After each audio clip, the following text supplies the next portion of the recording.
दरख्शां हिस्सा दोम 10वीं जमाअत। सवाल नंबर 9, अब्दुल गफ़ूर शहबाज का इंतकाल कब हुआ?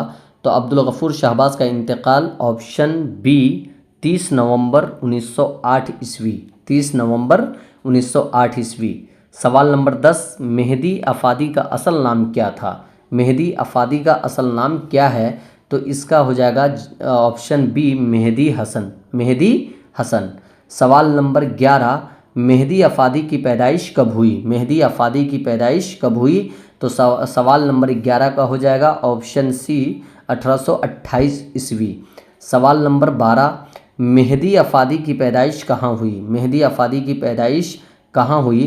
तो इसका हो जाएगा ऑप्शन बी गोरखपुर। गोरखपुर। सवाल नंबर 13, मेहदी अफादी की कितनी शादियाँ थी? कितनी शादियाँ थी या कितनी शादियाँ हुई? तो 13 का हो जाएगा ऑप्शन सी 3 शादी। 3 शादियाँ। 3 शादियाँ।